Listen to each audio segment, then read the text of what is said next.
تو یہ ثابت ہو گیا کہ حضور کی آمد کا جشن پہلے دن بھی منتا ہے اور 8 سال کی صحبت کے بعد بھی منتا ہے۔ یہ 12 ربیع الاول کا جشن۔ اچھا، اب ایک شک اور، ایک صاحب کہنے لگے کہ یہ تو وصال کی تاریخ ہے، وفات کی تاریخ ہے، حضور صلی اللہ علیہ وسلم رخصت ہوئے تھے۔ آپ لوگ تو کمال کرتے ہیں، دنیا سے رخصت ہونے کے دن کہیں جشن منتا ہے؟ سوچئے ذرا، غور کیجئے۔ میں نے کہا کہ بھائی صاحب، یہ بات تو آپ تب کہتے جب آپ وفات کا غم منا رہے تھے، تو آپ نے تو کبھی وفات کا غم نہیں منایا۔ آپ مناتے ہو کیا؟ کہیں اعلان ہوا کہ وفات کا غم منایا جائے گا، 12 ربیع الاول کو آپ لوگ آئیے گا، نبی کے دنیا سے رخصت ہونے کی غم زدگی کو ہم آپس میں ایک دوسرے سے شیئر کریں گے، ایسا کوئی انعقاد ہوا کیا؟ جو انعقاد آپ کرتے نہیں، اس انعقاد کے بارے میں ہم کو سبق پڑھا۔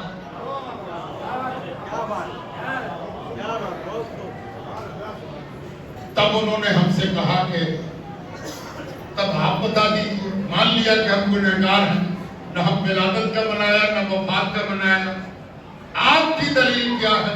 میں نے کہا میری دلیل بہت صاف ہے۔ ان کا اتنے اطمینان سے ہم نے کہا جی بالکل اطمینان سے، انشراح قلب کے ساتھ کہا وہ کیا؟ ہم نے کہا سنیے، اس دنیا میں اس روئے زمین پر سب سے بڑا غم کیا ہے معلوم ہے آپ کو؟ نبی کا اس دنیا سے رخصت، یہ سب سے بڑا غم ہے، یہ سب سے بڑا دکھ ہے، یہ سب سے بڑی مصیبت ہے۔ کیا؟ نبی کا امت سے رخصت ہو۔ کوئی علاج اس کا نہیں ہے، کوئی اس کا تدارک نہیں ہے، کوئی اس کی سبیل نہیں ہے کہ اس غم کو دور کر دیا جائے۔ بڑے غور سے سن رہے ہیں، ان کے چہرے پر تھوڑی حشاشیت برشاشیت بھی آئی کہ اچھا یہ تو میرے راستے پر آ گئے۔ ہم نے کہا کہ ایک ہی علاج ہے۔ کہا کہ وہ علاج کیا ہے؟ کہ حضور کے غم کا علاج کیا ہے؟ غم کا مداوع کیا ہے؟ حضور کے رخصت ہونے کے درد کا درما کیا ہے؟ میں نے کہا بس ایک ہے۔ جاننا چاہتے کہا ہاں حضور بتا دیا جائے۔ ہم نے کہا سن لیجیے، حدیث پاک کی روایت، مستند روایت، صحیح روایت چاہیے کھوج لیجیے، سب مستند اور صحاح میں موجود روایت۔ کیا ہے روایت؟ کہ حضور صلی اللہ علیہ وآلہ وسلم کی جیسے جیسے آخری گھڑی آتی گئی، گھر والوں کو تو معلوم تھا، باہر والوں کو تو بہت سی چیزوں کا علم نہیں تھا۔ سیدہ فاطمہ زہرا کی بے چینی بڑھتی جاتی، وہ بار بار آتی، حضور کو اور سے دیکھتی رہتی، پریشان ہوتے جاتی، پھر آتی، پھر دیکھتی، پھر جاتی، بے چینی، اضطراب، گھبراہٹ برداشت نہیں ہو رہا، دیکھ رہی ہے کہ حضور کس حال سے گزر رہے ہیں۔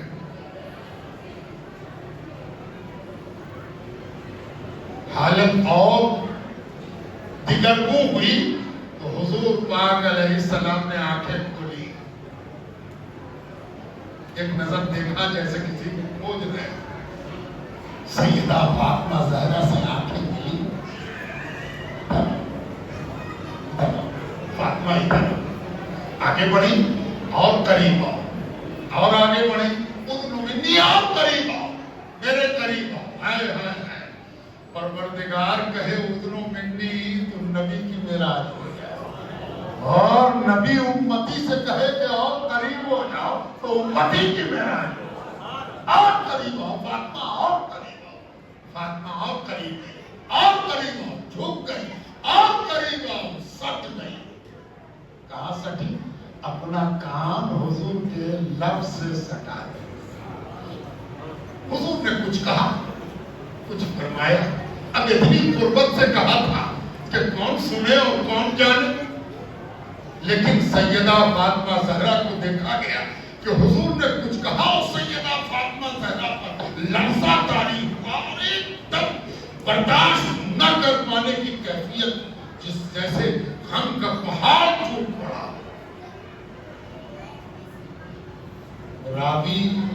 راویہ اس کی عائشہ صدیقہ رضی اللہ تعالی عنہا کہ میں نے دیکھا کہ فاطمہ برداشت کرنے کی انتہا پہنچ گئی، ہم سے چور پیار. پتہ نہیں حضور نے کیا کہا تھا کہ اتنا غم بڑھ گیا. پھر میں نے دیکھا کہ پھر حضور کچھ بولے. اس بار جو بولے تو سیدہ فاطمہ زہرا ایسا ہنسی کے دام کھل گیا، ہنس پڑی سیدہ فاطمہ. الگ ہوئی اور مثال حضور پاک علیہ السلام اس دنیا سے، اس عالم ظاہر سے، اس حیات ظاہری سے رخصت فرمائے. آپ کو ہم کو تو یہ واقعہ سن کے پتا نہیں کون کیفیت ہوئی. حضرت عائشہ صدیقہ انتظار میں رہی کہ 2 دن 4 دن 5 دن 1 ہفتہ 10 دن گزرے اور کوئی ایسا موقع ملے تو ہم اس بات کو جانیں. ایک روز چند دنوں کے بعد سیدہ فاطمہ زہرا مل گئی. پکڑا حضرت عائشہ صدیقہ نے کہا فاطمہ ایک کام ہے آپ سے. ادھر فاطمہ ایک بات ہے. اور جانتی تھی کہ سیدہ فاطمہ زہرا اتنی آسانی سے نہیں بتائے گی تو کہنے لگی فاطمہ تم کو اس کی قسم جو تم کو سب سے زیادہ چاہتا تھا، تم کو اس کی قسم جو تم کو سب سے زیادہ چاہتا تھا، اس دن کیا بات ہوئی تھی؟ کیا کہا تھا حضور نے کہ ہم نے دیکھا کہ تم ہم سے نڈال ہو گئی، اور پھر ہم نے دیکھا کہ پتہ نہیں حضور نے پھر کیا کہہ دیا کہ تم ہنس پڑی. اب سیدہ فاطمہ زہرا پریشان ہوئی. کہا اس کا واسطہ جو تم کو سب سے زیادہ چاہتا تھا آج تو بتانا ہوگا. اب سیدہ فاطمہ زہرا نے پردہ اٹھایا اور کہا حضور نے مجھے قریب بلایا اور پوچھا فاطمہ میرے جانے کا بہت غم ہے، بہت دکھ ہے کہ ہم جا رہے ہیں، بہت غم ہے کہ ہم جا رہے ہیں. تو میں کیا کہتی؟ اس وقت غم آسمان پر پہنچ گیا، پیک پر پہنچ گیا، چوٹی پر پہنچ گیا کہ اب ہم اس کا کیا جواب؟ یہ بھی کہنے کی بات. تو حضرت عائشہ پوچھتی ہے اور وہ جس پر ہنس پڑی تھی. کہا حضور نے جب میرے غم کو ملاحظہ کیا تو ایک بات کہی، اس پر مجھے ہنسی آ گئی. کہا وہ کیا کہا؟ کہا وہ یہ کہ فاطمہ جانتی ہو میرے بچھڑنے کے بعد، میری رخصتی کے بعد سب سے پہلے ہم سے کون ملے گا؟ سب سے پہلے کون ملے گا؟ تم ہو. یہ کہنا تھا کہ میرا سارا غم. اور اسی دن امت کو ایک جواب ملا کہ جب غم مصطفیٰ ستائے آمد مصطفیٰ یاد کرو. جب غم مصطفیٰ ستائے آمد مصطفیٰ یاد کرو. یہ آمد مصطفیٰ غم کو بھلا کر نہیں ہے، غم کو بھلانے کے لیے ہے کہ آمد مصطفیٰ ہی درد کا درما ہے، اس زخم کا علاج ہے، اور یہی ایک علاج ہے، اس کے علاوہ کوئی علاج نہیں. بے شک آمد مصطفیٰ یہی ہے علاج. بزرگوں، دوستوں اور عزیزوں، وقت اچھا خاصا ہو چکا ہے اور میرے خیال میں 1 گھنٹے کا وقت تھا اور 1 گھنٹہ پورا ہونے کو آ رہا ہے. میں نے آپ سے قرآن کی آیت تلاوت کی تھی وَمَا أَرْسَلْنَاكَ إِلَّا رَحْمَةً لِلْعَالَمِينَ. حضور پاک علیہ السلام کی آمد کا مقصد صرف اور صرف رحمت ہے. اللہ اکبر، کیا شان عطا فرمائی ہے. خود تو اپنے لیے کہا الحمدللہ رب العالمین.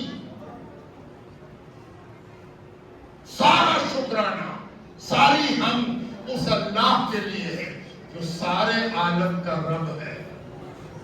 اور پھر فرمایا وما ارسلناک الا رحمتا للعالمین. عالمی عالمی جہاں جہاں رب کی ربوبیت ہے وہاں وہاں رب کے محبوب کی رحمت ہے. یہ ایک ایسی آیت ہے جس نے حضور پاک علیہ السلام کو انفس و آفاق کا رسول بنا دیا. قیامت تک کا رسول, سب کو سمیٹتا ہوا رسول. کوئی اس کی رسالت کے حدود سے باہر نہیں ہے. قیامت تک جو بھی انسان ہو یا جنات ہو, ہے نا, شاید اسی معنی کو مخاطب کر کے سورہ رحمان میں کہا گیا یا معاشر الجن والانس ان استطعتم ان تنفذوا من اقطار السماوات والارض فانفذوا. اے جنات اور انسان, تم سمجھتے ہو کہ دائرہ ربوبیت اور دائرہ رحمت محبوب سے باہر نکل جاؤ گے. فانفذوا, نکلو, نکلو نا, نکل سکو تو نکلو. لا تنفذون الا بسلطان. کوئی اس کی سلطنت سے باہر نہیں جا سکتا.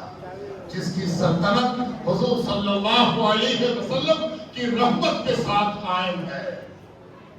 اور اس لیے آپ پر صرف اس لیے نہیں کہ مسلمانوں کے رسول کی تاریخ ہے, مسلمانوں کے نبی کی تاریخ ہے, نہیں, آپ کو دنیا کو یہ بتانا ہے کہ آج جو جشن منایا جا رہا ہے یہ اردو والوں کا, عربی والوں کا, فارسی والوں کا, انگریزی والوں کا, ہندوستان والوں کا, چین والوں کا, یورپ والوں کا, عرب والوں کا, ایشیا والوں کا, کالوں کا, گوروں کا, لمبوں کا, ناٹوں کا, اگلوں کا, پچھلوں کا نہیں, یہ سب کا نبی ہے. ہم جان گئے ہیں تم کو جنوانا ہے. تم کو معلوم ہونا چاہیے کہ یہ وہ نبی ہے جو سب کے لیے آیا, سب کے لیے کام کیا اور سب کو ایک حیات دے کے گیا. جس کو یہ شوق ہو کہ ہم اپنی موت کو حیات سے بدل لیں, وہ اس نبی کی جانب متوجہ ہو جائے. میں 2-3 مثالیں دے کے بات ختم کر دیں. آج ساری دنیا کا مسئلہ سود ہے. سود, بیاج, انٹرسٹ. ورلڈ بینک کی پکڑ میں دب کے چھٹپٹا رہا آدمی, انسان, ملک. مثال موجود ہے, شری لنکا آپ کے بغل میں کولیپس کر گیا. شری لنکا کے کولیپس کرنے کی وجہ کیا تھی؟ سود, انٹرسٹ. ہم آپ بھی یہی انداز رہا اس دیش کا, ادھر ٹیرف لگ رہا ہے, ادھر انٹرسٹ پڑ رہا ہے. آپ کو معلوم ہی ہوگا کہ ایک ایک بھارتیہ پر کتنا سود ہے. ہم سب سود میں دبے ہوئے ہیں. سرکار نے اتنا قرضہ لیا ہے کہ ہم سب دیش واسی اپنے دیش کے قرضے میں ڈوبے ہوئے ہیں. ایک دن یہ پورا ورلڈ, یہ پورا وشو سود تلے دب کے دم توڑ دے گا. فائدہ اسی کا ہوگا جو سودی کماتا ہے. اور اس دن لوگ یاد کریں گے محمد رسول اللہ, محمد رسول, واحد ذات دنیا, اکیلی ذات جس نے سود کو پیر پٹک کے حرام کیا تھا. کہا سود اس پیر کے نیچے, اس پیر ایسے پیر مارا زمین پر. آخری خطبے میں حجۃ الوداع میں یہ واحد چیز ہے جس کو حضور نے پیر مارا. پیر مار کے کہا سود میرے پیر کے نیچے ہے نا. غریبوں کو بتانے کی ضرورت ہے, رونے والوں کو بتانے کی ضرورت ہے, تڑپنے والے, برباد ہو جانے والے, لٹ جانے والے کو بتانے کی ضرورت ہے. ادھر آؤ, ادھر آؤ. جانتے ہو تمہاری غربت کو بچانے کے لیے اور امیروں کے شکنجے سے تم کو چھڑانے کے لیے جس ذات نے نعرہ دیا تھا کہ سود حرام ہے, اس کا نام ہے محمد رسول اللہ. آؤ اس کے جشن میں شامل ہو, آؤ شامل ہو جاؤ، تم کو پتا نہیں تھا، ہم بتا نہیں سکے، معاف کر دینا کہ آج اس کا جشن ہے جس نے دنیا سے سود ہٹانے کی سب سے کامیاب کوشش کی۔ ایک دوسری چیز بھی ہے، اس کا نام شراب ہے۔ آپ کو پتا ہے شراب پی کے آپ تو اپنا مال لٹا دیتے ہیں، اللہ آپ کو محفوظ رکھے، دنیا کو مخاطب کر رہا ہوں۔ دنیا شراب پی رہی ہے، کما کون رہا ہے؟ مسلمانوں سے اس بات کی بھی دشمنی ہے۔ مسلمان گڑتا آنکھ میں کاہے ہے؟ مسلمان گڑتا اس لیے ہے کہ اگر مسلمان کے پاس ایسا نبی نہ ہوتا اور ایسا حکم نہ ہوتا تو 20 کروڑ آدمی کی شراب خریدتا نا تو ہمارا فائدہ نہ ہوتا۔ یہ 20 کروڑ آدمی جو شراب سے کنارے ہو گیا، ہائے ہائے بازار چھن گیا ہے نا، بازار لٹ گیا۔ یہ مسلمان یہ اگر شراب پیتا تو شراب کی کمپنیوں کا منافع 20 کروڑ گنا بڑھ جاتا ہے نا۔ تب شراب آپ یقین نہیں کیجیے گا بھگوان پر چڑھ رہی ہے۔ ایک گرجے میں جانے کا اتفاق ہوا، طالب علمانہ دور تھا، عیسائی بھی میرے دوست ہوتے تھے کلاس میں۔ ایک عیسائی نے کہا کہ آج میرے یہاں گرجا میں ایک خاص فنکشن ہے، چلو گے؟ کہاں چلو دیکھ لیں گے۔ چلے گئے، بیٹھ گئے جا کے، تو معلوم ہوا کہ کوئی خاص اوکیزن ہوگا، کوئی اوکیزن۔ دیکھا ہر آدمی جا جا کے پادری صاحب سے مل رہا، ایک ایک کر کے ایک ایک کر کے ایک ایک کر کے۔ تو ہم نے سوچا کہ ہمارے تو باہر ملتا ہے، شیرنی اونی ملتی ہے، یہ اندر ملنا، سب لوگ اندر جا جا کے وہاں پر ملنا۔ اچھا، تو اس نے کہا تم بھی آ جاؤ۔ ٹھیک ہے چل تو چلو، کیا بات ہے، چلو چلے گئے۔ تو دیکھا کہ ایک ہاتھ پر انہوں نے کچھ نکال کے چھوٹی سی چمچی سے دیا، یا اللہ یہ کیا ہے، اور ایک اتنی بڑی روٹی دیا، اتنی بڑی روٹی چھوٹی سی، یعنی نومینل علامتی طور پر، علامت کے طور پر ہوتا ہے۔ آدمی کو ایک چینی کا ٹکڑا بھی مل جائے تو سمجھتے ہیں تبرک ہے بھائی۔ تو ایک چھوٹی سی روٹی اور کچھ تھا، ہاتھ پر گرا تو ہم نے اس کو لے لیا۔ اس کے لیے مسلمان بنا سوچے سمجھے کوئی کام نہیں کرتا۔ مسلمان پر یہ لازم ہے کہ وہ کوئی کام کرے تو اس کے بارے میں سوچے گا کہ کیا ہے، کیسا ہے، کہاں تک ہے نا۔ لے کے باہر آ گئے، ہم نے پوچھا کہ کیا ہے؟ اس نے کہا کہ یہ والا جو ہے یہ روٹی ہے اور یہ والا جو ہے یہ شراب ہے۔ دھویا ہوا ہم نے۔ اس کے بعد ہم نے پوچھا کہ کیا مطلب اس کے دینے کا؟ تب جو اس نے سنایا تو ہم کو قرآن یاد آیا کہ اللہ تعالیٰ نے عیسیٰ علیہ السلام کی دعا نقل کی ہے، اللہم ربنا انزل علینا مائدۃ من السماء تکون لنا عیدا لأولنا وآخرنا وآیۃ منک وارزقنا وانت خیر الرازقین۔ عیسیٰ علیہ السلام سے کہا گیا تھا اے اللہ کے نبی، آپ تو اللہ کے نبی ہیں، ایسا کیجئے نا کہ اللہ سے کہیے نا کہ دسترخوان اتارے اور دسترخوان پر کھانا اتارے۔ دسترخوان کیا بلاغت ہے قرآن کی۔ اور نبی جب مانگتا ہے، آپ کہیں مہمان بن کے جائیے تو میزبان گھر والا یہ نہیں کہتا بریانی لے آؤ، قورمہ لے آؤ۔ گھر والا کیا کہتا؟ دسترخوان بچھاؤ نا جی، ارے دسترخوان لگاؤ نا جی، ارے دسترخوان لگاؤ نا جی۔ کاہے کا حلہ ہوتا؟ دسترخوان لگاؤ، جو ہوگا تو سامنے آ ہی جائے گا۔ دسترخوان لگاؤ۔ نبی بھی اللہ تعالیٰ سے کیا کہہ رہے؟ انزل علینا مائدۃ من السماء، آسمان سے دسترخوان اتار دیجیے پروردگار، امت مانگ رہی ہے۔ اب جب دسترخوان بچھے گا تو جس کا دسترخوان ہے اسی کے مطابق کھانا چنا جائے گا، ہے نا۔ تو ہم نے کہا اچھا، تو شراب اتنی پیاری ہے تم کو کہ اس دسترخوان پر اپنی مرضی سے مینو تم نے طے کر دیا، وہاں بھی تم شراب پلا رہے آنکھ ملا کے دنیا سے کہیے اگر شراب بری چیز ہے اور نہیں بری چیز ہوتی تو ساری دنیا میں یہ قانون کاہے کو ہوتا؟ ڈرائیونگ کرتے ہوئے شراب نہیں پینا ہے، ڈیوٹی کرتے ہوئے شراب نہیں پینا ہے۔ کس نے سکھا دیا؟ جو پوجا کی سامگری بناتے اس نے سکھایا کہ محمد رسول اللہ نے سکھایا۔ فرق اتنا ہے کہ تم 7 گھنٹے 8 گھنٹے کی ڈیوٹی پر ہو، مسلمان سے کہا گیا 24 گھنٹے کی ڈیوٹی ہے، خبردار شراب پیے، خبردار شراب پیو، شراب نہیں پینا ہوگا، تم 24 گھنٹے کی ڈیوٹی پر ہو۔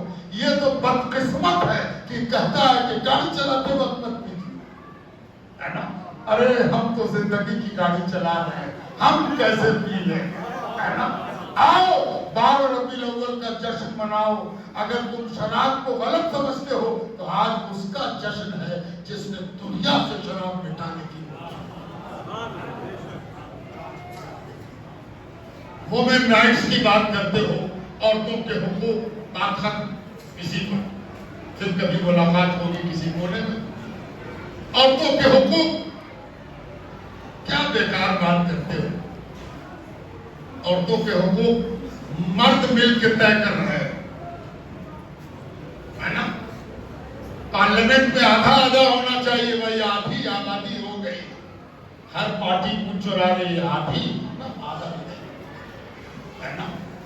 ہم کچھ نہیں کہنا چاہتے ہیں، صرف ایک بات کہنا چاہتے ہیں، یہ دنیا کا اکیلا دین ہے، یہ دنیا کا اکیلا دین ہے جس میں کلمہ پڑھنے والا پہلے نہیں ہے، کلمہ پڑھنے والی پہلے ہے۔